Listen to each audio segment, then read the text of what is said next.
In this edition of the Embedded Insiders, Brandon and Rich continue to probe the impact that COVID-19 is having on the electronics industry today and its implications for the future. They begin with a review of recent research published by ByteSnap titled Navigating COVID-19, the New Normal, which takes a snapshot survey of UK-based electronics professionals. Are the somewhat optimistic results of this survey indicative of the global tech sector? Later, Brandon and Rich are joined by Richard Barnett, CMO of SupplyFrame. His company's 2020 Trends in Electronics Sourcing report dives deep into the ways that COVID-19 has impacted the global supply chain and the ramifications that it has had on the engineering community. So what resource do organizations have to recover from and mitigate the risk of such phenomenon? According to Barnett, the answer lies in closer relationships between internal and external partners. Welcome to Embedded Insiders. I'm Brandon Lewis, Editor-in-Chief of Embedded Computing Design, and I'm here with Rich Nass, who is the Emir of Embedded. How are you doing, Rich? I'm doing great. How are you? I'm doing well. Today is my birthday, so I'm getting a lot of birthday. Whoa. It was your birthday like 3 months ago. How could it be your birthday again? You know, I actually have this friend who, back in college, we'd ask him to hang out all the time, and he really doesn't like saying no. So he'd tell us that it was his sister's birthday, like every month. Use that as an excuse, but I wouldn't mind being the person who had a birthday every month, because so far today's been a pretty good day. So if I had a birthday like this every day or every month, I'd be living on Easy Street. One of the things they start in our family is it isn't a birthday; it's a birthday month. And Right. on the first day of the month, they start to celebrate, and they think like the whole month is their birthday. Yeah, I'm getting a little old now, so people won't let me get away with that. But I used to enjoy I have a birthday party on the weekend before, the weekend after, and then maybe at the start of the month too. So we'll see. How does it feel to be officially in your 40s? Oh, not in my 40s yet. My hair is starting to act like it, but Very good. Well, one of the things we should talk about is the pandemic. That's what everybody talks about. But as you know, I've been doing some of these special edition podcasts with CEOs around the world to talk about how they're dealing with the pandemic from an engineering perspective. I certainly don't want to talk about politics here. Shameless plug, though. This is Embedded Executives podcast, which you can subscribe to just like you subscribe to this podcast. Yes, and it's actually not shameless. It's pretty shameful, but that's a different discussion. But anyway, I talked to people who are in some of the hot spots and people who are not in some of the hot spots, and it's interesting to hear the different perspectives. Like, I spoke to somebody in New York City, and they are like right in the thick of it. And at the time, it was when it was really bad. And he was telling me that you when you walk outside the office, which is in Soho, as bustling a neighborhood as you're going to find anywhere in the world, there was nobody on the street, and it was pretty eerie. And then I talked to somebody in the Seattle area, and I heard a lot of the same stuff. But then I spoke to somebody who's out in rural Pennsylvania, and they were just following rules because they had to follow the rules, not because there was any issues going on there. So it's just been different all over the world. What have you heard talking to people? Well, actually, when you bring that up, it leads me back to a question that we sort of broached before on an earlier podcast, which is, just because engineers are working from home, does that mean that the engineering market is any different? There have been a bunch of surveys starting to come out that say some companies are just business as usual. For example, ByteSnap, UK-based embedded development firm, did a survey of partners, counterparts, etc. What they found was pretty typical. 36% expected drop in demand over the next 18 months. 18% expect supply chain disruption. Which is something we're going to talk about in a minute, by the way, with our friend Richard Barnett from SupplyFrame. But a lot of the results seem to be over the next 12-ish, 18-ish months. People are expecting there to be a little bit of a dip, but most are expecting to return to normal. Fewer than 25% from these findings think that because of COVID-19, they will have a recovery that takes longer than 2 years or will never recover. And I think that that's probably consistent with what I've heard from people around the industry. Okay, we're going to have to weather the storm here a little bit for the rest of this year and maybe into 2021. But we'll get back there. There are exceptions in a couple of industries, but on the whole, I think we're resilient. There will definitely be some places that never go back to the way it used to be, for sure. And a lot of the work from home thing, I would definitely think has a lot to do with that. If you can work from home, if you're renting valuable office space and you've just figured out that there's no need for that valuable office space, why spend all that money? Yeah. There is a lot to be said for being face to face, especially when you're working in a team setting and being able to collaborate. But the almighty dollar does tend to overrule a lot of those things sometimes. By the way, I do have to let you know that I will be working from home, and on my birthday or my monthly birthdays, I'll have to take half days.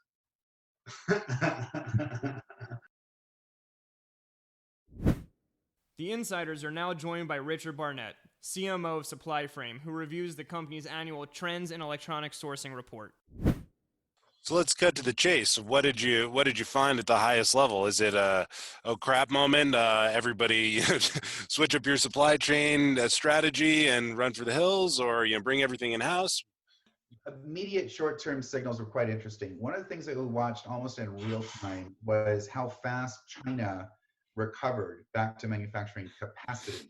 So, it was really about a 30 to 45 day cycle from shutdown, in kind of, late January, early February, through end of March back to April, right? That cycle, was definitely a huge impact on lead times and on availability of supply and inventory. But basically, we got back to almost 95% manufacturing volumes across most major commodity group areas in China. Mm-hmm. And then what happened, though, was that downstream, you saw both a near-term demand spike around things related to work from home. So I couldn't get a Logitech, webcam to save my life. You know what I mean? And I had to get our IT guy, found one somewhere in the world, even though it wasn't on Fry's or Amazon or anywhere in the world. And I wasn't alone, like very sleepy, steady state kind of accessory providers, or, simply like the major computer OEMs, like Dell and Lenovo, saw this massive spike in demand. But then obviously you had this, and you had an increase in demand around related to edge computing, right? So anything that was supporting, increased remote working, scaling data center capacity for digital and online usage, that all happened immediately and was a totally unexpected demand spike. But then what we're also seeing is about a 6 to 9 month view downstream, a high degree of uncertainty related to demand, right? So some of these markets, like in automotive, are flat because there's been no new transactions, but there's probably a lot of pent up demand. So there will be a recovery that is expected to be fairly elastic.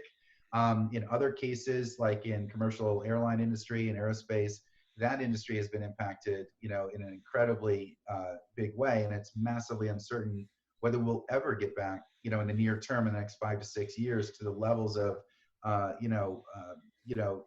utilization of, airline capacity that we saw before. So, there's a high degree of uncertainty, and that definitely was revealed in the survey. But, the immediate kind of impact questions that we looked at was, hey, what do you see happening immediately? And across the board, what we saw was that 53% said that product launches have been delayed or canceled. 37% unable to fulfill customer orders. 37% increase in component costs, and 35%, I thought this was really interesting, we're having to rework existing products on the market, like the design, to find alternate parts and suppliers for already launched products. And you don't really see that, particularly at 30% plus, for that scope of product volume. So, I think if you add it all up, it's an amazing story in spite of itself of resiliency. You know what I mean? Because, right, it's kind of amazing how rapidly every tier within the supply chain tried to, recover, and or get, creative around how to respond. But it did expose, like falling waters expose the rocks, you know what I mean? That expression, right? They're in the way. It absolutely shined a spotlight on deeper challenges around what we looked at here was the collaboration between engineering and sourcing managers around electronic components. So really looking at what's happening in new product introduction, design decisions, what's happening with these supporting systems, what are the takeaways? One of the things you said that interests me, you said that there was a spike in prices. Now, it's one thing to tell your customers that they have to wait for a product, but it's something else to say, well, you got to wait a little while. Oh, and it's going to cost you 30% more. Isn't usually something that's absorbed. You had both things happen, right? We saw this with retaliatory tariffs between China and the United States, right, in electronics components, right? That's where we saw this sort of very interesting shift of behaviors, right, where certain industries, because their product margins were able to absorb a 10 to 15% component price increase. In other industries that are super narrow margins, immediately had to pass those cost increases on to their customers. And they're in industries which have typically had historically a kind of ever falling or really static price curve because they're so competitive, right? Mm-hmm. So in this instance, what you saw was either orders being canceled or I wouldn't say like price gouging, but definitely price elasticity and or reshifting allocation of capacity to new market segments. Is definitely all of that was going on, and I think we've restabilized to a large degree, but I think what's happening is, again, around this downstream uncertainty, some drivers around general demand are going to be very stable because there's so much invested in them, like the 5G network rollout. That's not going to massively get displaced, but mobile phone launches, even though Apple and Tim Cook were very proudly going on the record of we will not delay, we're good. Well, now it's unclear, right? Because, if people are working from home, if consumers are not, they're still focused on essentials and not focused on, luxury good items or things that could put off, there will be key launch cycles that will be delayed and, really to optimize demand and to make sure they don't lose margin by having a really extended product life cycle. You mentioned the fact, obviously, this research is about the relationship between procurement and engineering. How would a closer relationship between those two groups or business units or whatever entities in a normal situation be helpful? And then let's look at what sort of risk could have been mitigated in a situation like this. Obviously, in a situation like this, not everything could be mitigated, but what's the benefit of having those two groups working more closely together?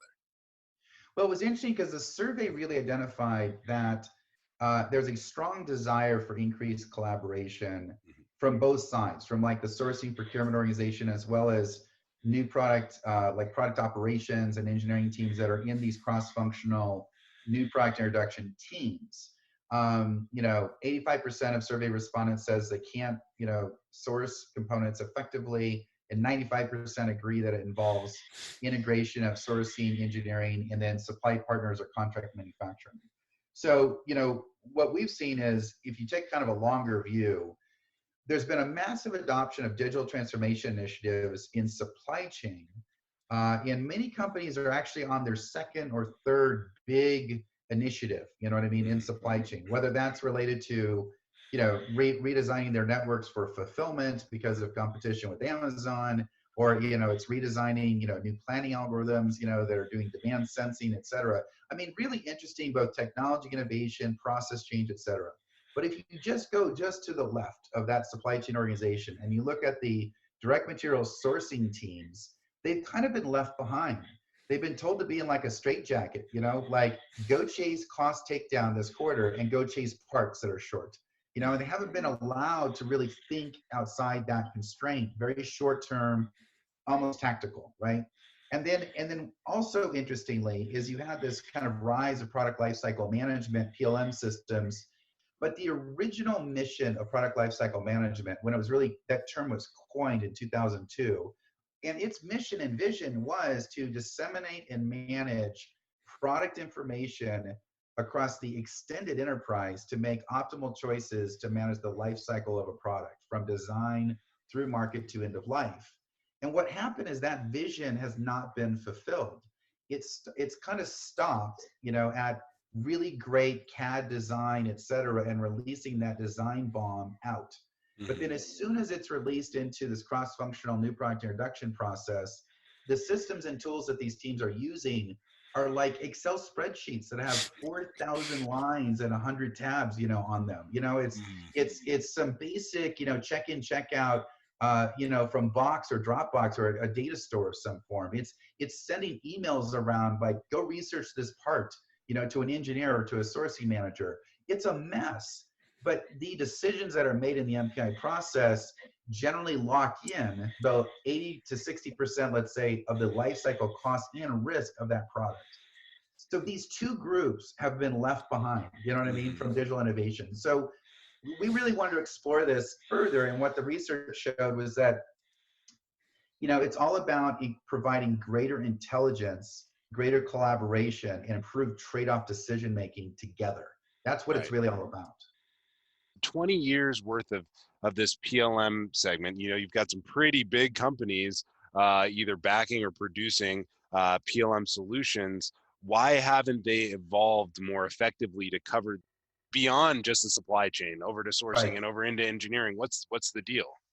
Well, I think it's actually kind of a broader trend across other enterprise systems, in which you can see like ERP systems were designed to, standardize process automation and financial transactions. They were not built from a data representation to represent the supply chain, the world out there.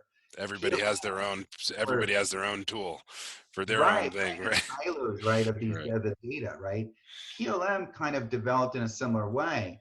Very good at managing different kinds of bill of material structures and kind of parametric data that relates to design, attributes, right, to a BOM, and mostly optimized around form, fit, function. And then what happened over time was there was these product or part component libraries that were used to sort of be references. So if I pull a part, ID or number, and I can pull some of that standard attribute data, into my design.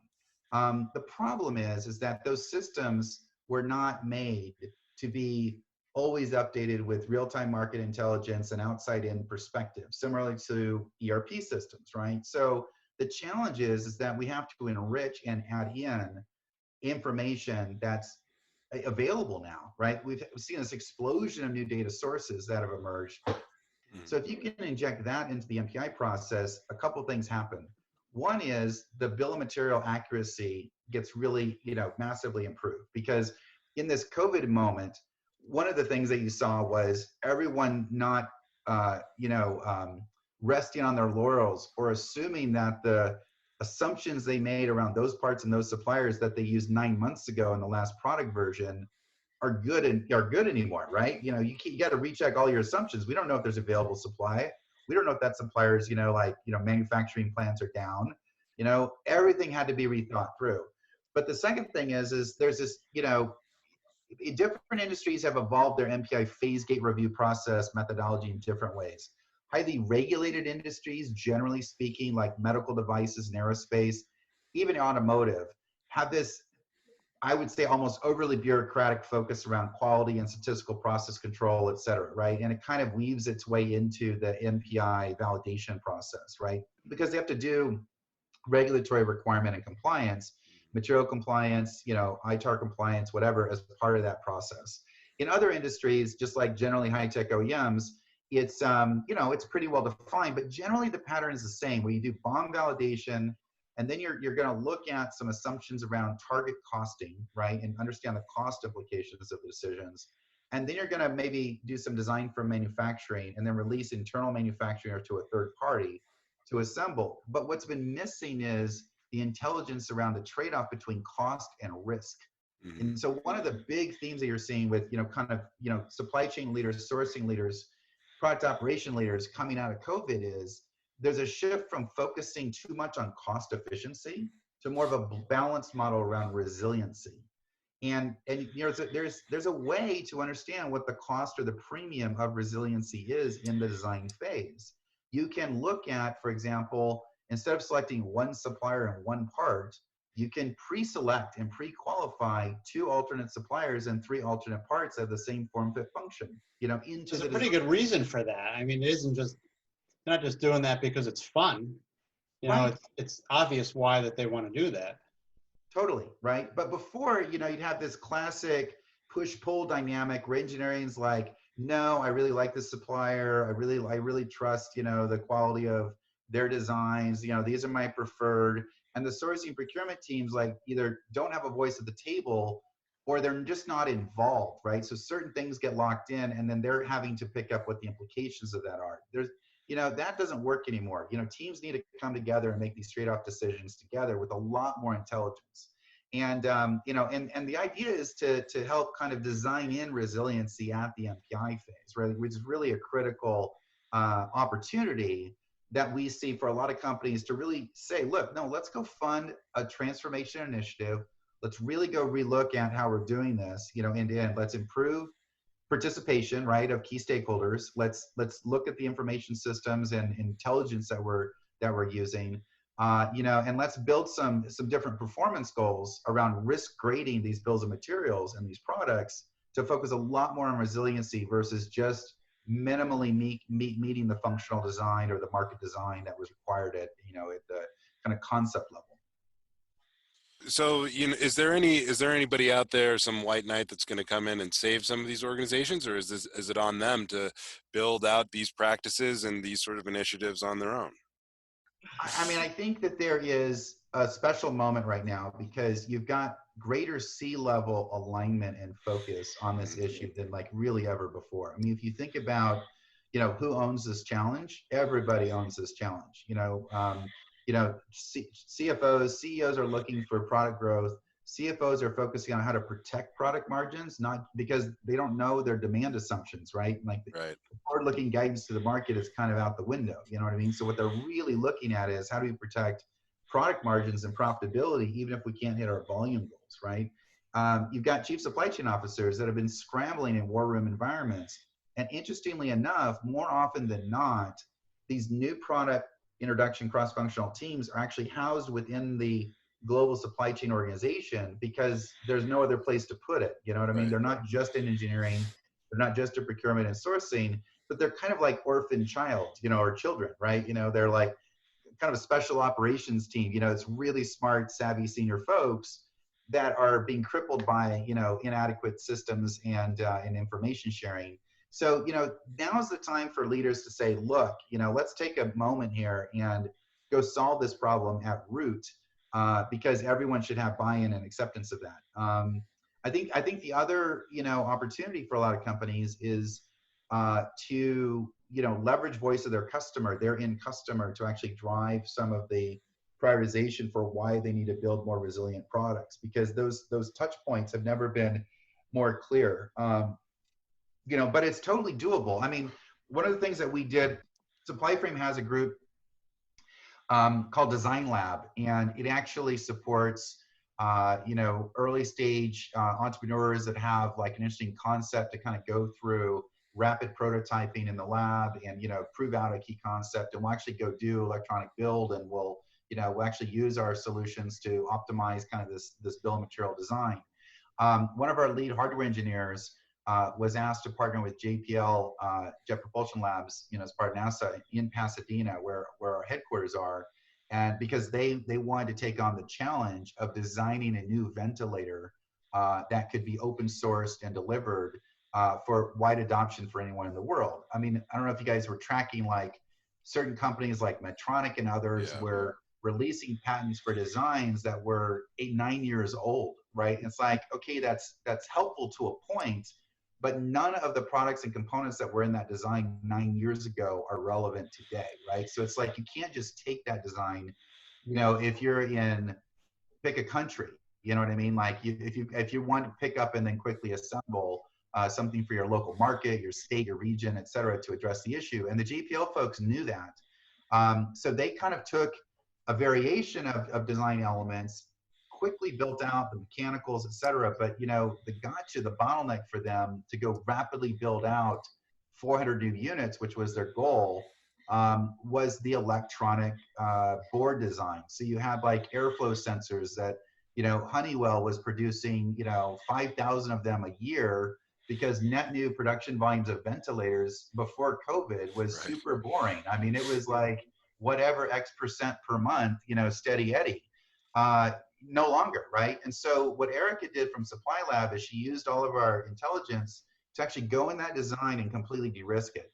She, everywhere she could, she chose an alternate part for one of the parts that was specified. She tried to find an equivalent part and requalify it, even if it wasn't the exact form fit function to the bomb, the initial bomb they were playing with, outside of the medical device industry. So it wouldn't be under huge capacity constraints in general. And then try to have at least 2 to 3 alternate suppliers for every level of the bill of material. So what JPL did is they produced 400 of these units, went from concept to done in 37 days, and then pushed the open source design. But really importantly, that design is able to be sourced without any constraints from day one anywhere in the world. And that's the new mindset that these teams need to have. It's just status quo, good enough is no longer good enough. So commoditize everything is what you're saying. Well, it's a good point though, because you can only do this in kind of generally your standard parts and components, right? You'll obviously will have maybe custom electromechanical, or certain packaging design, et cetera, that'll be a part of a full bomb assembly. But what we're increasingly seeing is the gotchas is not in that 1 or 2 dedicated suppliers that you have a super close relationship with who've dedicated capacity. It's actually in that long tail. We saw with like MLCCs, going through this massive demand spike in passives that caught everyone off guard. You know what I mean? Because this is stuff that's like 0.01 cents or 0.003 cents per piece part that no one thought they would ever run out of, And then you saw these massive allocation challenges as things got smaller and smaller, and it's 100x utilization for 5G phones versus 4G phones. This is the gotcha now in the global electronics value chain. It's just there's all these new sources of complexity and risk and volatility, and you just can't rest on your laurels. You know what I mean? It's like it's just it's a VUCA world. You know what I mean? We got to anticipate that there's managing this risk is really a key part of what everyone needs to do. Thanks for listening to this edition of Embedded Insiders. For daily industry news, videos, and podcasts, visit our website, embeddedcomputing.com.